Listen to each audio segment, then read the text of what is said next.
Assalamualaikum warahmatullahi wabarakatuh. Bagaimana kabarnya adik-adik hari ini? Semoga dalam keadaan sehat dan dalam lindungan Allah Subhanahu wa Ta'ala ya. Amin. Sebelum kita mulai pembahasan pada kali ini, alangkah baiknya kita bersama-sama berdoa terlebih dahulu. Bismillahirrahmanirrahim. Rabbi zidni ilman warzuqni fahman. Artinya, ya Allah, tambahkanlah kepadaku ilmu dan berikanlah aku pengertian yang baik. Amin.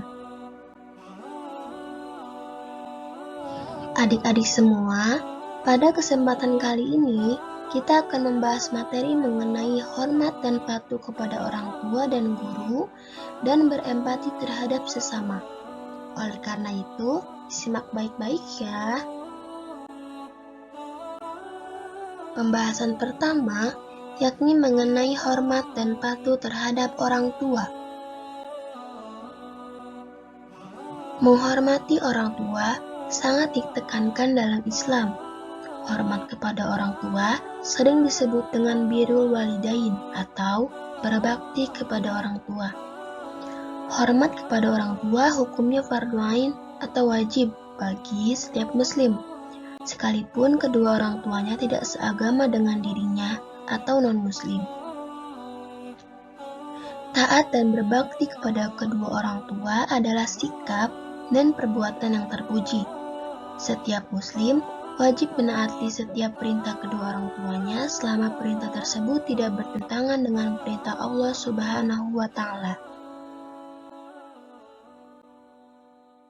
Adapun dalil tentang hormat dan patuh terhadap orang tua yang tercantum dalam Quran Surat Al-Baqarah ayat 83, yang artinya, dan ingatlah ketika kami mengambil janji dari Bani Israel, yaitu, janganlah kamu menyembah selain Allah, dan berbuat kebaikanlah kepada ibu bapa, kaum kerabat, anak-anak yatim, dan orang-orang miskin, serta ucapkanlah kata-kata yang baik pada manusia.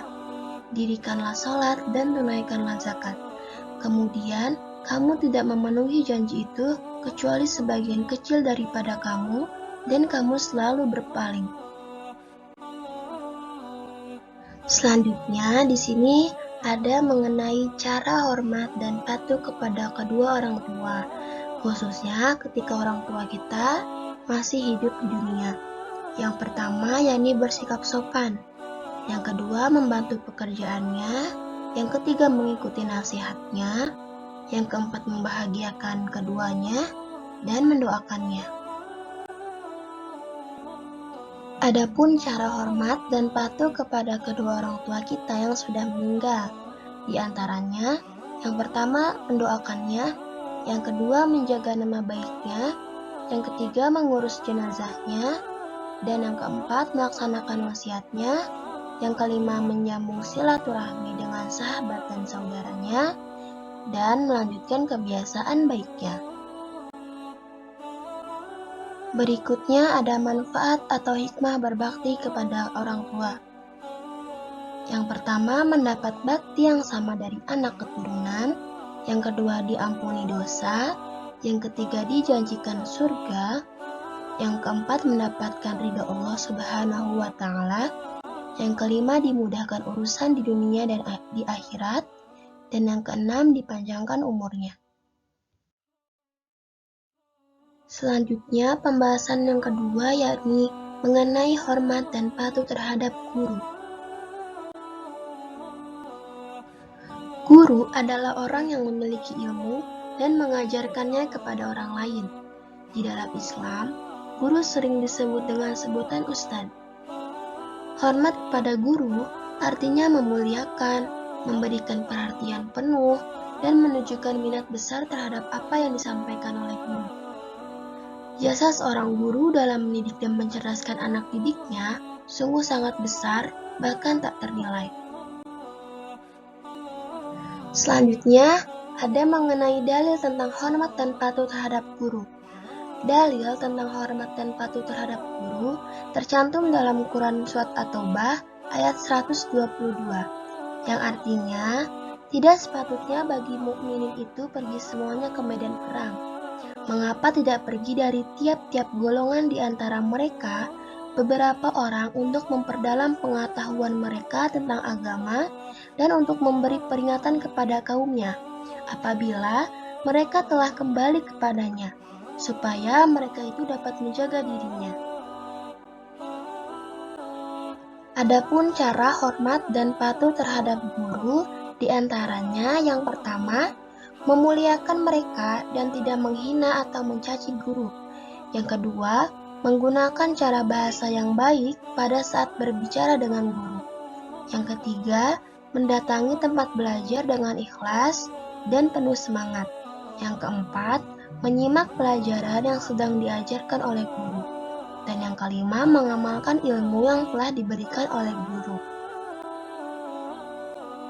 Nah, selanjutnya ada manfaat atau hikmah, hormat dan patuh terhadap guru.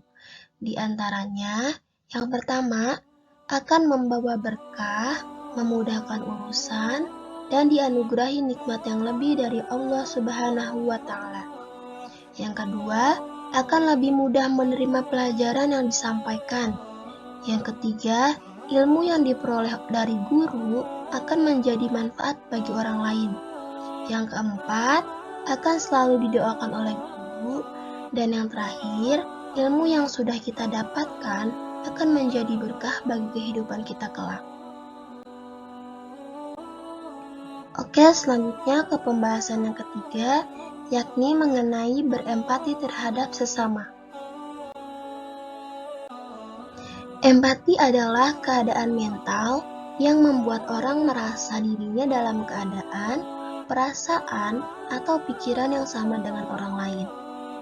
Empati merupakan sikap yang sangat penting dimiliki oleh setiap individu dalam kehidupan bermasyarakat.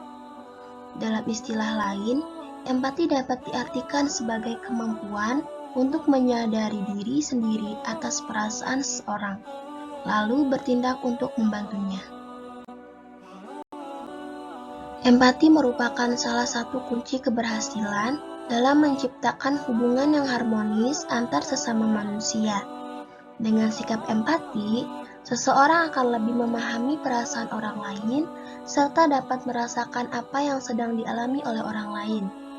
Jika setiap individu dalam masyarakat memiliki sifat empati, maka akan terciptanya sebuah lingkungan yang damai dan jalinan ukhuwah atau persaudaraan yang sangat erat antar sesama. Adapun dalil tentang berempati terhadap sesama tercantum dalam Quran Surat An-Nisa ayat 8, yang artinya, dan apabila sewaktu pembagian itu hadir kerabat, anak yatim, dan orang miskin, maka berilah mereka dari harta itu sekedarnya, dan ucapkanlah kepada mereka perkataan yang baik. Dan yang terakhir, di sini ada mengenai manfaat atau hikmah empati dalam kehidupan sehari-hari. Di antaranya, yang pertama, memiliki kepekaan dan cepat menangkap isi perasaan dan pikiran orang lain. Yang kedua, memberikan bantuan yang dibutuhkan orang lain. Yang ketiga, memberikan masukan-masukan positif dan membangun semangat orang lain. Yang keempat, mengambil manfaat dari perbedaan, bukan menciptakan konflik dari perbedaan. Yang kelima, menjadi solusi bagi masalah yang terjadi. Dan yang terakhir, menimbulkan sikap tenggang rasa antar sesama manusia. Sekian materi kali ini. Jika ada kebaikan, itu datangnya dari Allah. Jika ada kesalahan, itu murni kesalahan dari saya. Terima kasih, kurang lebihnya mohon maaf. Wabillahi taufiq wal hidayah. Wassalamualaikum warahmatullahi wabarakatuh.